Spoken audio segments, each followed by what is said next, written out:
Assalamualaikum warahmatullahi wabarakatuh. Alhamdulillahirabbil alamin wassalatu wassalamu ala asyrafil anbiya'il mursalin wa ala alihi wassahbi ajmain. Rabbi shrah li sadri wa yassir li amri wahlul 'uqdatam min lisani yafqahu qawli. Subhanaka la ilma lana illa ma 'allamtana innaka antal alimul hakim. Wala haula wala quwwata illa billahil aliyyil azim. Allahumma yassir wa la tu'assir ya karim. Alhamdulillah, tuan-tuan dan puan-puan yang dirahmati Allah sekalian.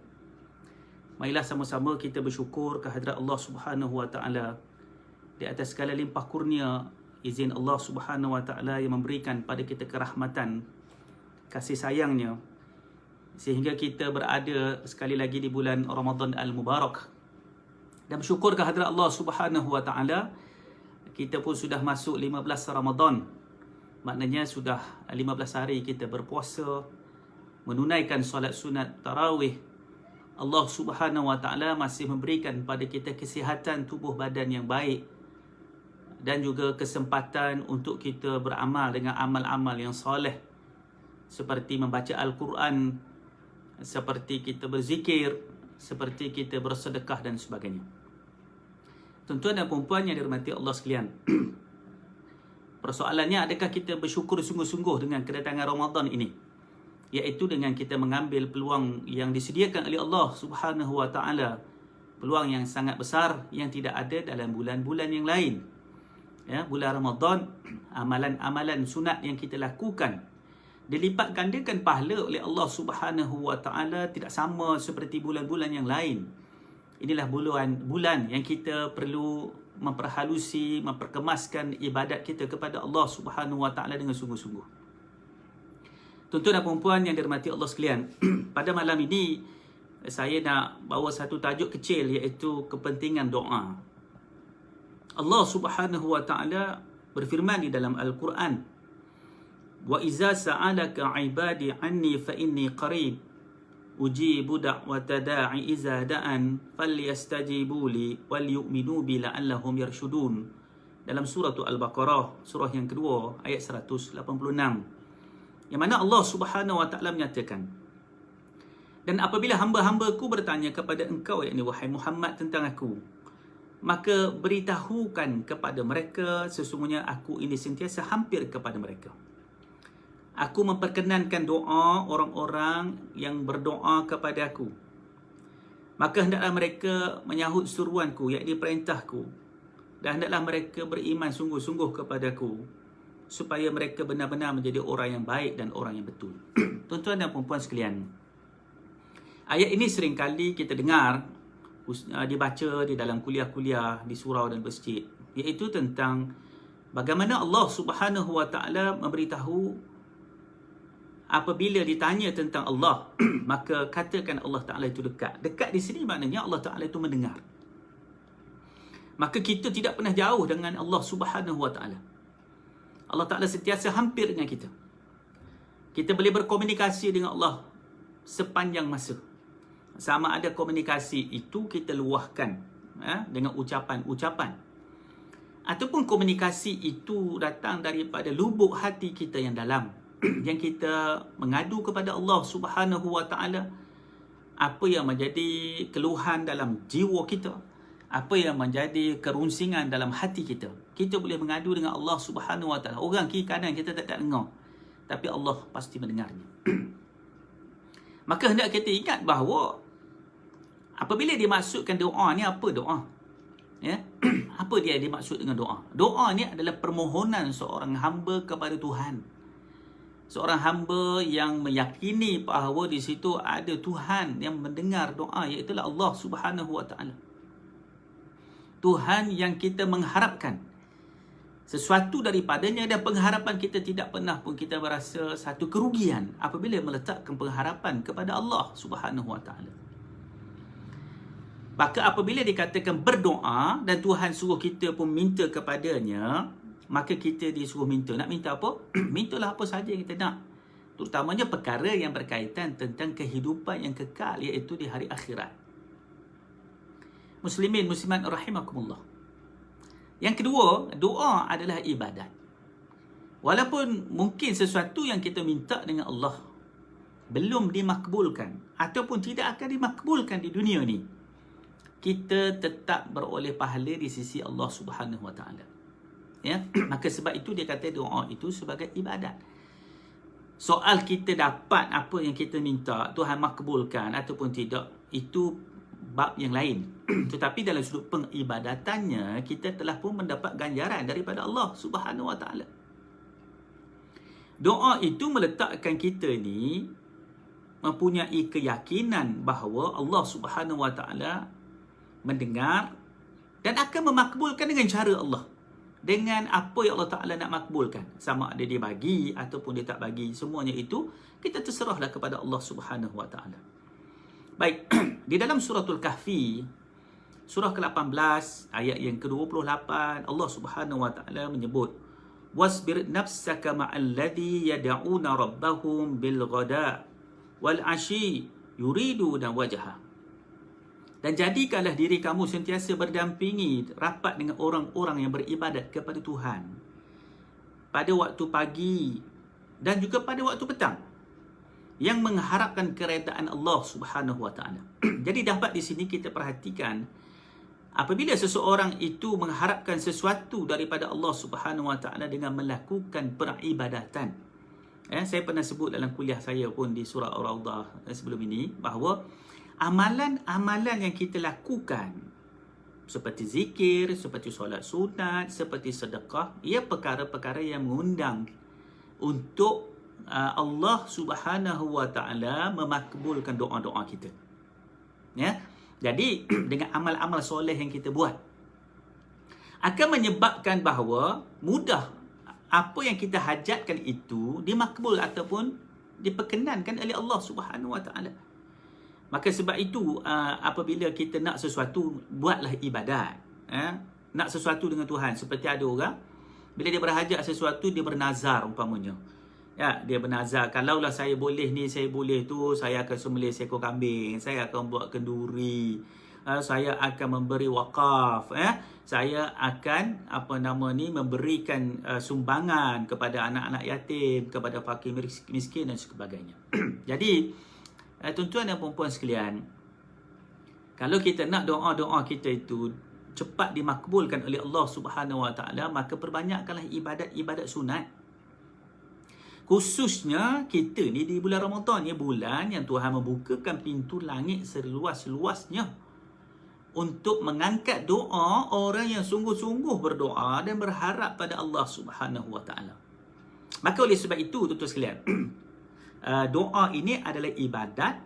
Walaupun mungkin kita tak tahu Tuhan makbul ataupun tidak, itu kita serah kepada Allah dengan kebijaksanaan Allah, dengan ilmu Allah. Ya, mungkin kita minta tu Tuhan tahu tak elok untuk kita, maka Tuhan tak makbulkan. Kita tidak akan berasa kecil hati ataupun rasa terkilan dan sebagainya. Sebab itu orang-orang yang beribadat kepada Tuhan siang dan malam, pagi dan petang itu, mereka beribadat dalam keadaan mengharap sesuatu daripada Allah, tak harap daripada manusia. Jadi apa saja Allah Ta'ala bagi, mereka terima setelah mereka melakukan usaha, ikhtiar dan sebagainya. Baik, yang ketiga tuan-tuan sekalian, doa adalah meletakkan hamba itu dekat dengan Allah Subhanahu Wa Taala dan yakin dengan pengharapan-pengharapannya. Sebab itu bila kita berdoa, kita berharap sesuatu kepada tempat yang boleh memberikan kepada kita pengharapan. Ya. Saya ada seorang kawan tuan-tuan sekalian yang seorang ateis yang duduknya di Russia. Bila saya tanya dia, you believe in God? Dia kata, no, I believe in science. Dia percaya kepada sains. Okeylah, tak apalah. Itu cerita dia lah. Satu hari tuan-tuan sekalian, ketika saya ajak dia makan dan sebagainya, dan dia mengadu kepada saya dengan mengatakan kerisauan dia apabila dia tidak dapat menghubungi teman wanitanya. Teman wanitanya pun datang ke Malaysia, berada di Pahang. Dia berada dengan saya di Bangi. Lalu dia pun mengadu pada saya. Dia kata, I feel worried, I cannot contact her, she don't reply my message, I cannot communicate with her. So saya pun diam. Tiba-tiba dia pun kata, but I think she will be okay, I feel she will be okay. Jadi tuan-tuan sekalian, saya pun tanyalah kepada dia, Bagaimana kamu boleh kata kamu rasa dia okey? Bagaimana kamu kata kamu yakin dia okey? Sedangkan kamu sebelum ini percaya kepada fakta-fakta sains. Selagi tidak ada bukti-bukti menunjukkan dia tu okey, maka kamu sepatutnya tidak percaya. Bagaimana kamu letak pengharapan terhadap sesuatu yang tidak ada bukti-bukti sains yang kamu sendiri yang sebut begitu? Tuan-tuan, dia tak boleh nak jawab. Jadi saya pun cakap kat dia, saya kata kami orang Islam, kami ada Allah, kami ada Tuhan. So bila kami kata insya-Allah she will be okay, dengan izin Allah dia akan okay, maknanya kami letakkan pengharapan kami kepada Tuhan, supaya Tuhanlah yang menerima doa kami, supaya dia tu selamat, sesiapa yang kami tak ada jumpai dan sebagainya. Kami letak pengharapan kepada Tuhan. Baik, sekarang kamu letak pengharapan kepada siapa? Sedangkan kamu tidak percaya kepada satu kuasa yang besar. Kamu hanya percaya kepada benda-benda yang bersifat yang kamu boleh lihat, yang disebut sebagai saintifik. Itu sekalian, dia tak boleh nak jawab. Dia tak boleh nak jawab. Jadi kita ni sekalian, kita berdoa, kita ada pengharapan kepada Allah Subhanahu Wa Taala. Kita tengok kisah Nabi Hud alaihissalam. Satu hari Nabi Hud bertemu dengan kaumnya dan berkata kepada kaumnya, berdoalah kamu kepada Allah, sebab masa itu Allah Ta'ala telah mendatangkan ujian kepada kaum Nabi Hud, iaitu kemarau yang panjang, hujan tak turun, tanaman-tanaman mereka musnah, kering. Lalu Nabi Hud kata, berdoalah kamu kepada Allah, mintalah kamu kepada Allah, minta turun hujan, jangan minta dengan berhala, jangan minta dengan Tuhan-Tuhan kamu, tidak boleh menolong kamu itu. Minta dengan Tuhan, yang ini Allah. Aku beri jaminan kepada kamu bahawa Allah akan menurunkan hujan. Ini Nabi Hud berdakwah kepada kaum dia. Nabi Hud seru kaum dia, kamu minta, aku yakin Allah akan turunkan hujan. Tetapi tuan-tuan sekalian, kaum dia degil. Kaum dia kata, tak, kami akan terus berdoa dan minta kepada Tuhan yang kami sembah. Mereka tak beriman kepada Allah. Akhirnya apa yang berlaku itu sekalian, iaitu datangnya bala bencana yang menyebabkan mereka musnah, segala-galanya musnah. Bahkan disebut tubuh badan mereka berkecai. Datangnya bala daripada Allah Subhanahu Wa Taala. Jadi tuan-tuan sekalian, nak disebut di sini bahawa kita berdoa ni letak pengharapan seperti mana Nabi Hud ajar kaumnya supaya letakkan pengharapan kepada Allah Subhanahu Wa Taala. Begitulah juga kita lihat Nabi Yunus alaihissalam. Ketika mana dia diuji oleh Allah Subhanahu Wa Taala dengan ujian yang berat, ditelan oleh ikan Yunun, duduk dalam perut ikan Yunun yang gelap, di dasar laut yang gelap, yang tidak tahu malam siang. Nabi Yunus alaihissalam sujud di dalam perut ikan Yunus itu dalam keadaan sujud, berdoa kepada Allah Subhanahu Wa Taala dalam doa yang disebut dalam surah Al-Anbiya, surah 21 ayat 87. Apa kata Nabi Yunus alaihissalam? La ilaha illa anta subhanaka inni kuntu minaz zalimin. Sesungguhnya tiada Tuhan yang disembah melainkan Engkau, ya ini Allah. Maha suci Engkau daripada penganiayaan. Tolonglah aku, sesungguhnya aku ada termasuk orang-orang yang telah melakukan kezaliman terhadap diri sendiri.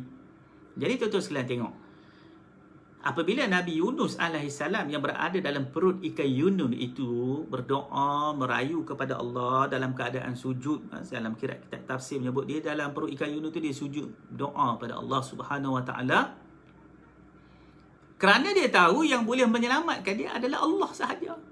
Sebab itu saya sebut tadi perkara yang ketiga, doa itu adalah meletakkan pengharapan kepada Allah.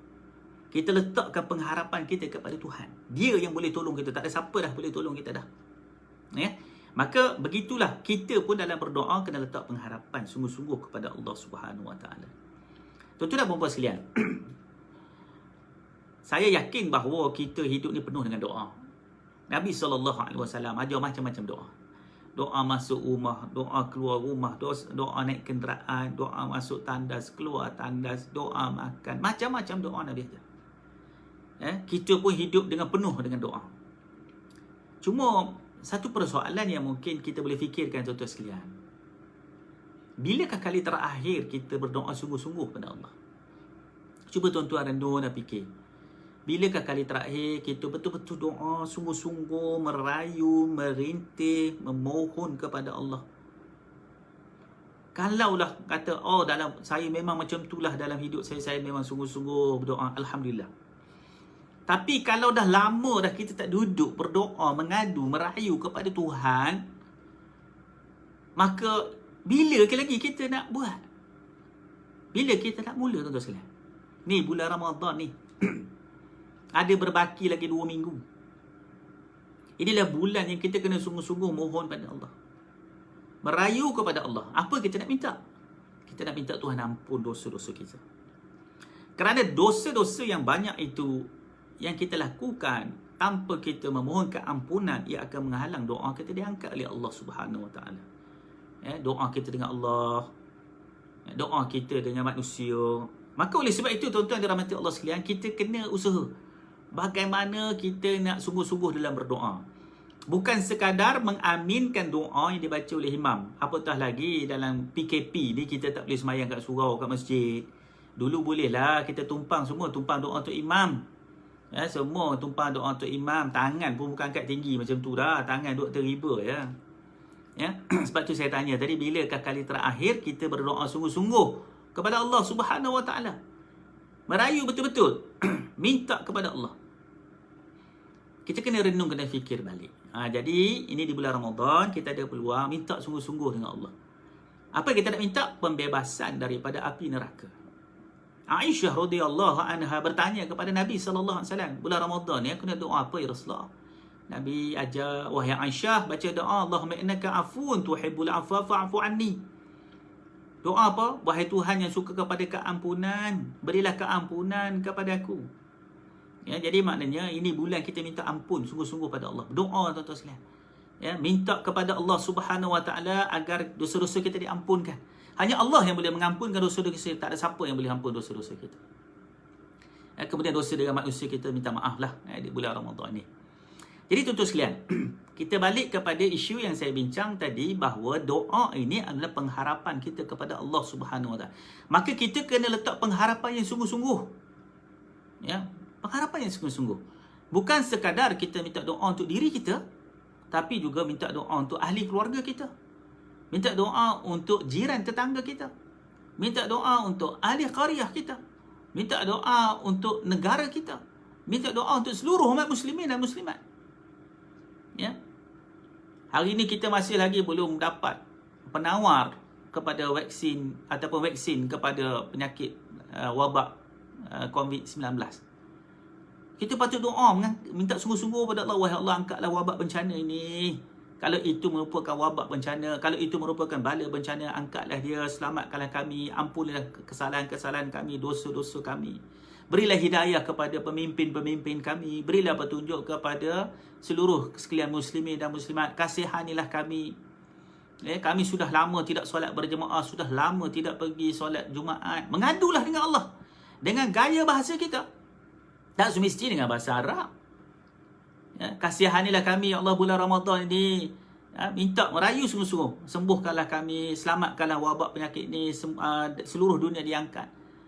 Pemudahkanlah supaya kami dapat pergi menuju ke tanah suci untuk menunaikan haji, untuk menunaikan umrah dan sebagainya. Bukalah pintu langit, wahai Allah. Berilah kepada para penyelidik kami untuk menemui penawar-penawarnya. Jadi tuan-tuan, ini yang saya sebut, bahawa kita kena sungguh-sungguh. Kalau kita sungguh-sungguh dengan melupakan sengketa dan sebagainya, sama-sama bermunajat pada Allah, yakinlah di situ akan datang nasru minallah, akan datangnya pertolongan daripada Allah Subhanahu Wa Taala. Baik. Yang keempat, tuan-tuan sekalian, yang keempat iaitu dalam berdoa kita dituntut untuk menyebut nama-nama Allah ataupun Asmaul Husna. Imam Al-Bukhari ada meriwayatkan sepotong hadis yang menunjukkan Nabi SAW apabila dia berdoa dengan menyebut kalimat-kalimat nama Tuhan.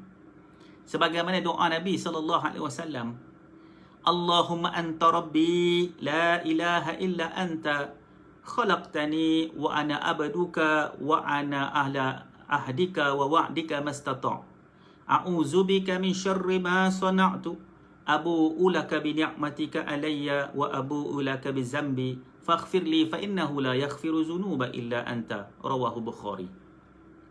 Hadis yang bermaksud, wahai Allah, Engkau adalah Tuhanku. Tiada Tuhan selain daripada Engkau. Engkau yang telah menciptakan aku dan aku adalah hamba-Mu. Aku berada di atas perjanjian-Mu selagi mana aku mampu.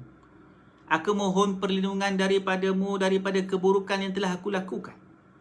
Aku memohon kepada Engkau. Aku mengiktiraf nikmat yang Engkau limpahkan kepada aku. Dan aku mengakui dosa-dosaku terhadap-Mu. Maka ampunilah aku, sesungguhnya tiada tempat yang mengampuni segala dosa kecuali Engkau. Tuan-tuan sekalian, doa ini dibaca oleh Nabi SAW dengan kalimat yang begitu hebat. Ya, Nabi sebut, Allahumma anta rabbi, wahai Allah, Engkau lah Tuhanku.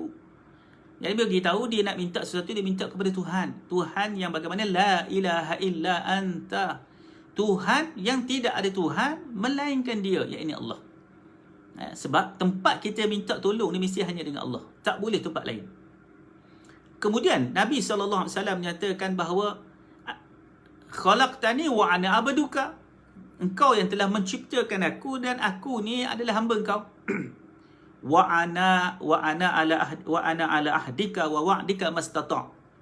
Aku berada di atas perjanjianmu selagi mana aku mampu.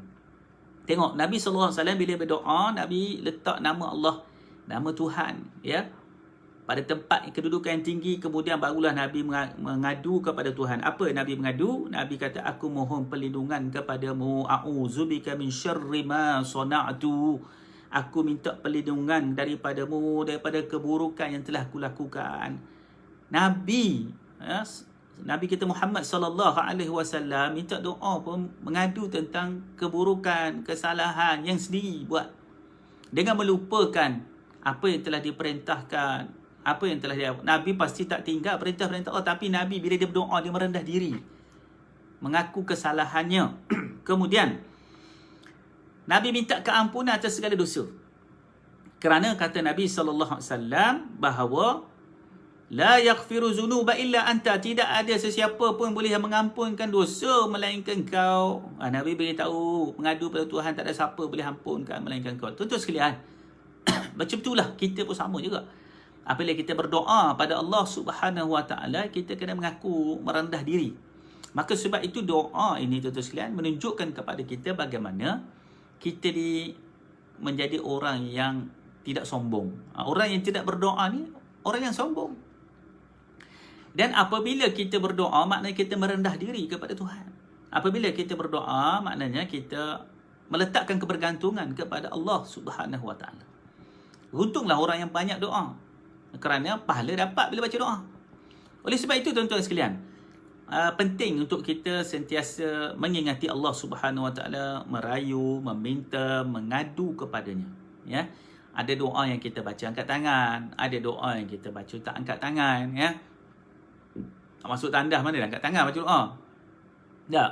Masa kita sujud mana kita angkat tangan? Sakitlah kepala. Jadi kita tengok Nabi, ada masa Nabi doa angkat tangan, ada masa Nabi doa tidak angkat tangan. Jadi yang masa kita bersunyi-sunyian dengan Allah Subhanahu Wa Taala lepas sembahyang dan sebagainya, tak ada siapa kita angkat tangan tinggi-tinggi berdoa minta pada Allah Subhanahu Wa Taala. Baik, tuan-tuan sekalian, apakah tujuan kita berdoa? Ada beberapa perkara yang menyebabkan tujuan kita berdoa. Yang pertama, tuan-tuan sekalian, kita mengaku diri kita sebagai hamba. Maka kita pun mengadulah pada Allah. Kita ni mengaku kita ni hamba Tuhan yang tidak memiliki apa-apa. Kemudian kita berdoa untuk mendapat rahmat dan rezeki daripada Allah Subhanahu Wa Taala. Memang rezeki itu telah ditentukan, tapi kita berdoa sebagai dia panggil hamba yang bersyukur. Maka kita berdoa minta rahmat. Macam ni saya sebut tadi, kita dikenakan dengan ujian yang besar, ya, dengan wabak COVID-19 ini, virus COVID-19. Maka kita minta pada Allah rahmat, kasih sayang, supaya Tuhan berikan penawar, penyembuhan kepada kita. Kemudian, doa juga adalah untuk mendapat restu daripada Allah Subhanahu Wa Taala. Kita tak tahu dengan kita minta sesuatu ni, adakah baik untuk kita ataupun tidak baik. Kita pun tak tahu. Maka kita minta restu pada Allah. Kalau di situ ada kebaikan, berilah kebaikan. Kalau di situ ada keburukan, hindarlah kami daripada keburukan. Kalau di situ ada perkara-perkara yang tidak elok, hindarkan kami daripada itu. Maka doa juga adalah sebagai meminta restu daripada Tuhan. Yang ketiga, doa juga sebagai menginsafi diri kita ni. bahawa kita ni hamba yang banyak dosa. Kita ni hamba yang banyak buat salah dan silap. Kita ni hamba yang banyak terpedaya dengan tipu daya macam-macam. Maka kita insaf di atas kesalahan yang disengajakan ataupun tidak disengajakan. Jadi itu antara beberapa faktor kenapakah tujuan kita berdoa. Baik tuan-tuan sekalian, bagaimana pula tentang syarat-syarat doa? Bagi seorang Muslim, bagi seorang mukmin, apabila dia berdoa, maka hendaklah dia berdoa dengan penuh keyakinan.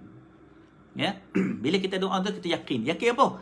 Yakin doa kita Allah makbul. Tak kisahlah sama ada Tuhan makbul ke tidak. Itu cerita lain. Tapi kita tu sendiri mesti yakin. Kita yakin insya-Allah doa kita ni Tuhan akan terima. Insya-Allah doa kita ni Tuhan akan angkat. Kita kena yakin dulu. Sebab Allah Subhanahu Wa Taala menyebut dalam hadis kursinya, antara maksudnya, aku yakni Allah bersama dengan sangkaan hamba-hamba aku. Jadi kalau kita sangka baik kepada Allah, Allah akan juga bersangka baik dengan kita dan mengangkat doa-doa kita. Baik. Yang kedua, doa itu mesti disertai dengan penuh kekhusyukan. Khusyuk di sini makna sungguh-sungguh lah. Bukan macam kita doa belakang untuk imam lepas sembahyang. Main-main je doa. Amin pun tidak. Tangan pun duduk atas peha ya. Doa orang pencen. Doa pencen tangan pun malah nak angkat. Mata duduk melilau tengok sana tengok sini sambil dia orang imam duduk baca doa. Imam baca doa apa pun tak pernah ambil tahu. Tak mau macam tu kan. Kita doa sungguh-sungguh. Khusyuk. Mengharap sesuatu kepada Tuhan. Baik, yang ketiga, doa dengan bahasa-bahasa yang lunak, bahasa-bahasa yang elok, seperti sebut nama-nama Allah banyak. Ya Arhamar Rahimin, Antallah, Al-Fardus Samad, Lam Yalid wa lam yulad, wa lam yakul lahu kufuwan ahad. Payah kan? Payah kan sebut. Wahai Allah, wahai yang maha pemurah, wahai yang maha penyayang, kasihanilah aku, kasihanilah kami, wahai Tuhan yang mempunyai rahmat. Jadi bahasa-bahasa yang lembut. Dan sebut nama-nama Allah. Sebut nama-nama Allah dalam doa kita. Baik, yang keempat, berasa rendah diri dan hina diri. Bila kita berdoa ni, kita tahu kita ni mengharap sesuatu yang besar daripada Tuhan. Kadang-kadang kita minta benda yang terlalu besar. Kita rasa malu, layak ke kita minta benda-benda macam ni dengan Allah? Minta nak masuk syurga dengan Nabi SAW, Quran tak baca. Sembahyang sunat, malas. Sedekah, jarang. Lepas tu nak duduk satu syurga sama dengan Nabi SAW. Malulah kita kan. Malu tak? Malulah. Sebab benda-benda mudah pun tak boleh nak buat. Nak sembahyang sunat 2 rakaat pun malas. Nak baca Quran pun malas. Nak berzikir pun malas. Tapi nak duduk satu level dengan Nabi SAW dalam syurga. Malulah. Tak salah kita minta. Tapi kita rasa malu. Maka kita pun usahalah nak melakukan amal-amal itu. Baik. Kemudian berdoa untuk hindar daripada melakukan maksiat. Jangan lupa juga kita ni berdoa kena minta perlindungan daripada Allah Subhanahu Wa Taala. Seperti juga kita baca doa a'udzubillahi minasyaitonirrajim. Aku minta berlindung kepada Allah daripada syaitan yang dirjam. Minta berlindung daripada maksiat, minta berlindung daripada wabak, minta berlindung daripada bala bencana, penyakit. Kita pun minta berlindung pada Allah Subhanahu Wa Taala. Baik, jangan berdoa untuk minta diputuskan silaturahim. Ini tak boleh. Itulah kita tak boleh berdoa minta benda tak elok. Minta benda tak elok. Ya Allah, runtuhkanlah rumah tangga si fulan bin si fulan. Biarlah si laki dia tu cerai bini dia tu dengan talak 3. Ini bukan orang mukmin ni, dia tak doa benda-benda gitu. Itu bukan caranya. Kita ni doa-doa elok-elok. Bahagiakan rumah tangga orang. Jadikan anak-anak je anak soleh. Jangan doa rumah tangga orang kucak-kacir. Jangan doa rumah tangga orang tu ada masalah. Jangan doa orang tu ditimpa dengan malapetaka. Jangan. Doa yang baik-baik. Doa baik-baik. Ada jiran-jiran kita mungkin tak dapat hidayah petunjuk lagi nak datang ke rumah-rumah Allah. Kita doa mereka dapat hidayah. Kita doa mereka dapat petunjuk. Doa yang baik-baik. Kita dapat dia jadi ibadat pada masa yang sama. InsyaAllah mungkin doa kita makbul. Dan akibat doa kita makbul tu dia datang ke surau. Dia berjemaah. Sampai bila pun kita dapat pahala. Bayang kan? Tak. Itu pentingnya kita berdoa yang elok-elok. Jangan doa kemusnahan, kerosakan kepada manusia. Tak kira sama ada dia Muslim ataupun bukan Muslim. Baik. Kemudian, dia juga kata janganlah berdoa kepada perkara-perkara yang mustahil. Seperti mana? Ya Allah, Aku mohon pada kau supaya tak mati-mati. Itu mustahil lah. Jangan minta benda-benda mustahil dengan Allah. Sebab dia tulis sebut kullu nafsin zaiqatul maut, setiap yang bernyawa pasti mati. Kita minta berdoa pada Tuhan tak nak mati, tak boleh itu. Yang perkara yang mustahil, manusia pasti mati. Jadi jangan duk minta benda-benda pelik. Ya, benda-benda yang mustahil akan dimakbulkan oleh Allah. Minta tak nak mati, minta tak nak makan tapi kenyang. Tak boleh, itu pelik. Minta tak nak minum tapi hilang dahaga. Itu benda-benda mustahil. Ya, minta sihat tapi makan benda-benda yang mendatangkan kemudaratan. Tak betul kan benda itu? Jangan berdoa benda-benda begitu, ya. Baik. Begitu juga jangan doa minta diberikan keburukan kepada diri sendiri. Jangan doa, ya Allah, kalau aku buat begini, maka kau hukumlah aku macam ni. Tak payah. Jangan ada doa minta keburukan kepada diri kita. Jangan. Kepada orang lain pun kita tak minta. Kepada diri kita pun jangan kita minta benda-benda yang tak elok. Okey? Baik.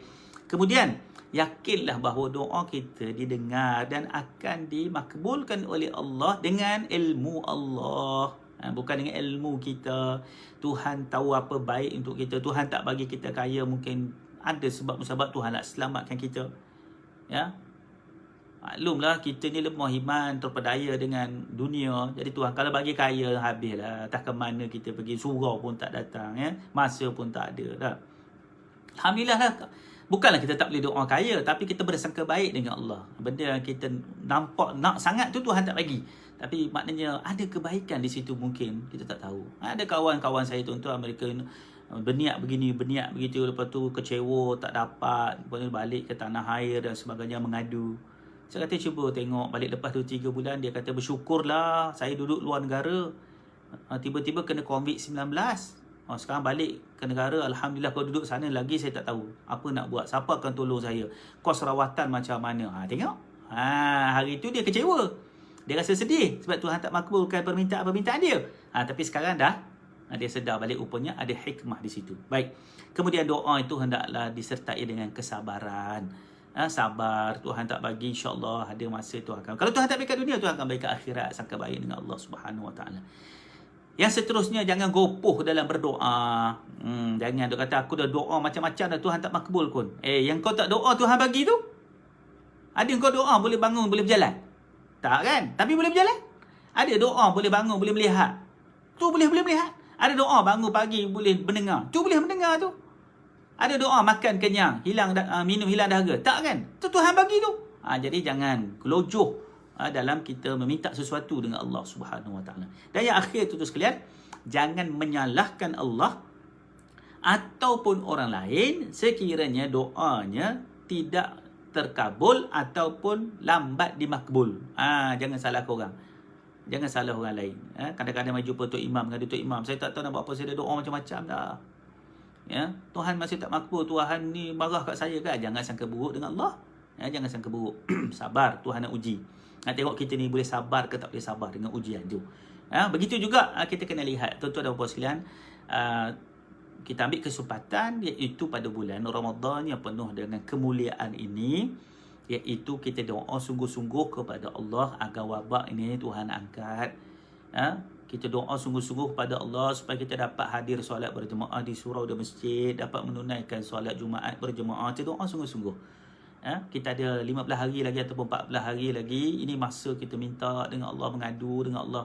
Moga-moga Tuhan selamatkan kita, kita dapat bekerja kembali, kita dapat mencari rezeki, kita dapat tolong orang. Jadi kita buat benda-benda yang macam tu pada bulan yang penuh kemuliaan ini. Tuan-tuan dan puan-puan yang ada perhatian, sedikit pengongsian saya tentang kepentingan doa pada tazkirah malam ini.